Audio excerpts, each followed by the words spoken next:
ನಾ ಹೇಳೋದು ಕೇಳು. ತಿರಿಕಳ್ಳ ನಾ ಹೇಳೋದು ಎರಡೇ ಮಾತು.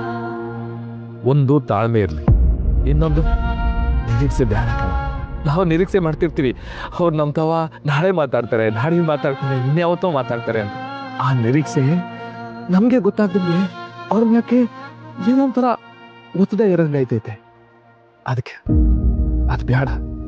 ನಿನ್ನ ತಾಳ್ಮೆ ಒಂದೇ ಸಾಕು ಕಲ. ನಿನಗೆ ಅವರು ಹತ್ರ ಹಾಗೆ ಆಯ್ತಾರೆ. ಎಲ್ಲಿ ಪಿರುತಿ ಆಯ್ತೋ ಅಲ್ಲೇ ತಾನೆ ತಾಳ್ಮೆ ಇರಕ್ಕೆ ಸಾಧ್ಯ.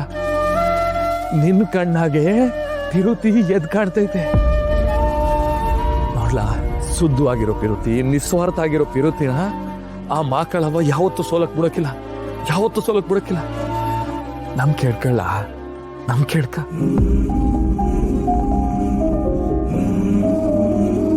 ಥ್ಯಾಂಕ್ಸ್ ಶಿವ. ನಿನ್ ಜೊತೆ ಮಾತಾಡಿ ನಿಜವಾಗ್ಲೂ ಮನ್ಸು ಹಗುರ ಆಗೋಯ್ತು.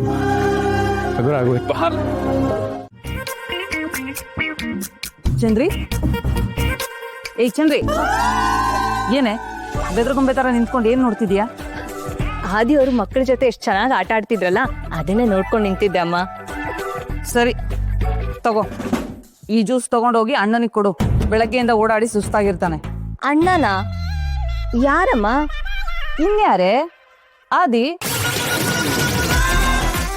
ಯಾರಿಗ ಅಣ್ಣ? ಇನ್ಯಾರಿಗೆ? ನಿನಗೆ ಅಣ್ಣ. ಇನ್ನೇನು ನನಗೆ ಅಣ್ಣ ಆಗ್ತಾನೇನೆ? ಅಮ್ಮ, ಅವ್ರು ಹೇಗಮ್ಮ ನನಗೆ ಅಣ್ಣ ಆಗ್ತಾರೆ? ಅಲ್ವೇ? ಸಂಜೀವ ನಿಂಗೆ ಏನಾಗಬೇಕು? ಮಾವ. ಅಮೃತ ನಿಂಗೆ ಏನಾಗಬೇಕು? ಅಕ್ಕ. ಅಮೃತ ಅಕ್ಕ ಅಂದಮೇಲೆ ಅವಳ ತಮ್ಮ ನಿಂಗೆ ಏನಾಗಬೇಕು?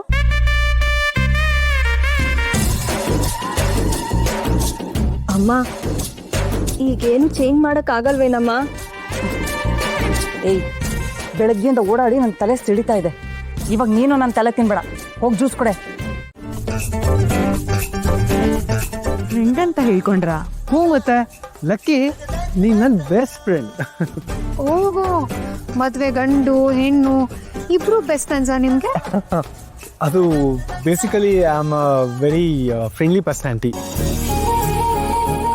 ತಾತ ಈಗ ಹೇಗಿದಾರಂತೆ? ಆರಾಮಾಗಿದ್ದಾರೆ. ಹಾಗಿದ್ರೆ ಬರ್ತಾರಂತ? ಅಷ್ಟಾರಾಮಾಗೂ ಇಲ್ಲ, ಇನ್ನೂ ಸ್ವಲ್ಪ ಜ್ವರ ಇದೆ. ಹೌದಾ? ಹೇಗಿದ್ರು ನಮ್ ಡಾಕ್ಟರ್ ಅದಕ್ಕೆ ಇಲ್ಲೇ ಇದಾರಲ್ಲ. ಅದಕ್ಕೆ ನೀವೊಂದ್ಸಲ ತಾತನ್ನ ನೋಡಿ. ರಿಸೆಪ್ಷನ್ ಅವ್ರು ಇಲ್ಲದೆ ಆಗೋಯ್ತು. ನನ್ಗಂತೂ ಬೇಜಾರೇ ಆಗ್ತಿದೆ. ಅಟ್ಲೀಸ್ಟ್ ನಾಳೆ ಮುಹೂರ್ತಕ್ಕಾದ್ರೂ ಅವ್ರು ಬಂದ್ರೆ ಚೆನ್ನಾಗಿರುತ್ತೆ. ಬರ್ಲಿಲ್ಲ ಅಂದ್ರೆ ಏನಾಗಿದೆ ಅದೇವ್ರೆ? ಅಂದ್ರೆ ಅಷ್ಟೇನು ಸೀರಿಯಸ್ ಇಲ್ಲ, ಜ್ವರ ಕಮ್ಮಿ ಆಗಿದೆ. ತಾತ ಈಗಾಗಲೇ ಊಟ ಮಾಡಿ ಮಲಗಿದ್ದಾರೆ. ಸುಮ್ಮನೆ ಮಲಗಿರೋರ್ನ ಎಪ್ಸಿ ಡಿಸ್ಟರ್ಬ್ ಮಾಡೋದು ಯಾಕೆ ಅಂತ ಅಷ್ಟೇ. ಅವ್ರು ನಾಳೆ ಮುಹೂರ್ತಕ್ಕೆ 100% ಬರ್ತಾರೆ. ಅವ್ರು ಇವತ್ತೇ ಬರ್ತೀನಿ ಅಂತಿದ್ರು. ನಾನೇ ಅವರಿಗೆ ಇವತ್ತು ರೆಸ್ಟ್ ಮಾಡಿ ನಾಳೆ ಮುಹೂರ್ತಕ್ಕೆ ಬನ್ನಿ ಅಂತ ಒತ್ತಾಯ ಮಾಡಿ ಮಲಗಿಸ್ಬಿಟ್ಟು ಬಂದೆ. So he's almost fine.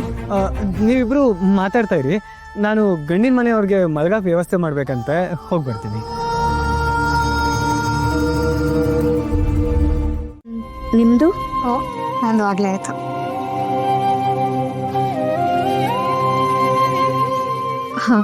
ನೀವು ತುಂಬಾ ಸೈಲೆಂಟ್ ಅಂತೆ.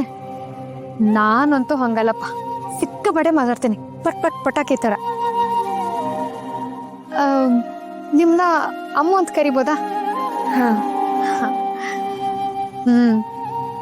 ನಾನು ಒಂದು ಕಾಲದಲ್ಲಿ ಅಮ್ಮನೇ. ಅಂದರೆ ಸೇಮ್ ನಿಮ್ಮ ಥರನೇ ಅಂತ ಹೇಳಕ್ ಬಂದೆ. ನಾನು ಸಿಟಿಲಿದ್ದೆ, ಮದುವೆ ಮಾಡಿಕೊಂಡು ಹಳ್ಳಿಗೆ ಬಂದೆ. ಹೇಗಿದೆ ನಿಮ್ಮ ಲೈಫು? ಹೊಸ ಲೈಫು, ಹೊಸ ವಾತಾವರಣ? ಹೋಗಪ್ಪ, ನೀವು ಸುಮ್ಮನೆ ಹಿಂಗೆ ತಲೆ ಆಡ್ಸಿದ್ರೆ ನನ್ಗೆ ಹೆಂಗೆ ಗೊತ್ತಾಗಬೇಕು? ನೀವು ಮದ್ವೆ ಆಗಿ ಬಂದಾಗ ಏನ್ ಅನಿಸ್ತಾ ಇತ್ತು? ಇದು ಪ್ರಶ್ನೆ ಅಂದ್ರೆ, ನಾನು ಮದುವೆ ಮಾಡ್ಕೊಂಡು ಬಂದಾಗ ನನ್ಗೆ ಹೆಂಗ ಅನ್ಸಿತ್ತು ಗೊತ್ತಾ? ಅಯ್ಯೋ, ಯಾಕಾದ್ರೂ ಬಂದು ಇಲ್ಲಿ ಸಿಕ್ಕಾಕೊಂಡು ಅಂತ ಅನ್ಸ್ತಿತ್ತು. ಆದ್ರೆ ಟೈಮ್ ಎಲ್ಲಾನು ಸರಿ ಮಾಡುತ್ತೆ. Don't worry. ನಾನು ನಿಮ್ಗೆ ಬುದ್ಧಿ ಹೇಳೋದಕ್ಕಾಗ್ಲಿ ಅಥವಾ ಹೊಂದ್ಕೊಂಡು ಹೋಗಿ ಅಂತ ಹೇಳಿ ತಲೆ ತಿನ್ನೋದಕ್ಕಾಗ್ಲಿ ಬರಲಿಲ್ಲ. ನಿಮ್ಮ ಫೀಲಿಂಗ್ಸ್ ನನಗೆ ಅರ್ಥ ಆಗತ್ತೆ ಅಮ್ಮೋರೆ. ನಿಮಗೊಂದು ಒಳ್ಳೆ ಫ್ರೆಂಡ್ ಆಗಿ ನಿಮ್ಮ ಜೊತೆ ಮಾತಾಡಬೇಕು ಅಂತ ಅನ್ನಿಸ್ತು, ಅದಕ್ಕೆ ಬಂದೆ. ಥ್ಯಾಂಕ್ಸ್. ಆಕ್ಚುಲಿ ನಾನು ಮನಸ್ ಬಿಚ್ಚಿ ಯಾರ ಜೊತೆನಾರು ಮಾತಾಡಿ ತುಂಬಾ ದಿವಸ ಆಗೋಗಿತ್ತು. ನನಗೆ ಅರ್ಥ ಆಗುತ್ತೆ. ನಾನು ಮದುವೆ ಆಗಿದ್ದ ಹೊಸದ್ರಲ್ಲೂ ನಾನು ಹಿಂಗೆ ಇದ್ದೆ. ಎಕ್ಸಾಕ್ಟ್ ಹಿಂಗೆ ಅಲ್ದೇ ಇದ್ರೂ ಒಂಥರ ನನ್ನ ಮದುವೆನೂ ಅನ್ಎಕ್ಸ್ಪೆಕ್ಟೆಡ್ ಆಗಿತ್ತು. ಶುರುನಲ್ಲಿ ಮನೆಯವ್ರ ಜೊತೆಗಾಗಲಿ ನನ್ನ ಗಂಡನ ಜೊತೆಗಾಗಲಿ ಹೊಂದ್ಕೊಂಡು ಹೋಗೋದಕ್ಕೆ ತುಂಬ ಒದ್ದಾಡ್ತಿದ್ದೆ ನಾನು. ಬಟ್ ಅವರೆಲ್ಲ ನಿಮ್ಗೆ ಸ್ಟ್ರೇಂಜರ್ಸ್ ಆಗಿರ್ಲಿಲ್ಲ ಅಲ್ವಾ? ನಿಜ. ಆದರೆ ನಿಮ್ಮ ಪರಿಸ್ಥಿತಿನೇ ಬೇರೆ ಇದೆ. ನಂದಂತೂ ನನ್ನವರು ಅಂತ ಅನ್ಕೊಂಡಿರೋರು ಸ್ಟ್ರೇಂಜರ್ಸ್ಗಿಂತ ಜಾಸ್ತಿ ದ್ವೇಷ ಮಾಡ್ತಿದ್ರು ನನ್ನವ್ರಲ್ಲ ಅಂತ ಅನ್ಕೊಂಡಿರೋರು ನನ್ನ ಮನೆಯವ್ರಿಗಿಂತ ಹೆಚ್ಚಾಗಿ ಮಹಾರಾಣಿ ಥರ ನೋಡ್ಕೊಂಡ್ರು. Your lucky. ಎಷ್ಟು ವಿಚಿತ್ರ ನೋಡಿ. ಚಿಕ್ಕ ವಯಸ್ಸಿಂದ ನನ್ನ ಜೋಪಾನವಾಗಿ ಬೆಳೆಸಿರೋ ಅಜ್ಜಿ, ತಾತ, ಅಪ್ಪ, ಅಮ್ಮ ಎಲ್ಲ ನನ್ನ ಸಡನ್ ಆಗಿ ಗೊತ್ತಿಲ್ಲದೆ ಇರೋರಿಗೆ ಮದುವೆ ಮಾಡಿ ಗೊತ್ತಿಲ್ಲದೆ ಇರೋ ಜಾಗಕ್ಕೆ ನನ್ನನ್ನು ಒಬ್ಳನ್ನೇ ಕಳಿಸ್ಬಿಟ್ರೆ ಹೇಗ್ ಬದುಕೋದು ಅಲ್ವಾ? ಲೈಫಲ್ಲಿ ಒಂದೊಂದು ಸ್ಟೇಜಲ್ಲಿ ನಾವೆಲ್ಲರೂ ಇದನ್ನೆಲ್ಲ ಫೇಸ್ ಮಾಡಲೇಬೇಕಲ್ವಾ? ಬಟ್ ಇಷ್ಟಪಟ್ಟು ಚೂಸ್ ಮಾಡೋದಕ್ಕೂ ಅದಾಗದೇ ನಡೆಯೋದಕ್ಕೂ ತುಂಬಾ ಡಿಫ್ರೆನ್ಸ್ ಇದೆ ಅಲ್ವಾ? ಹೌದು. ಆದರೆ ನೀವು ಮದುವೆ ಆಗಿರೋ ಹುಡುಗ ತುಂಬ ಒಳ್ಳೆಯವನು. ಸಂಜು ಅಣ್ಣ ಹೆಣ್ಮಕ್ಳಿಗೆ ತುಂಬ ಗೌರವ ಕೊಡ್ತಾನೆ. ಟು ಬಿ ಫ್ರ್ಯಾಂಕ್, ಈ ಮದ್ವೆ, ಈ ಸಂಸಾರ, ಈ ಜಾಗ ಇದಕ್ಕೆಲ್ಲ ನಾನು ಪ್ರಿಪೇರೇ ಆಗಿರ್ಲಿಲ್ಲ. ಲಂಡನ್ಗೆ ಹೋಗಿ PhD ಮಾಡ್ಬೇಕು ಅನ್ಕೊಂಡಿದ್ದವಳು.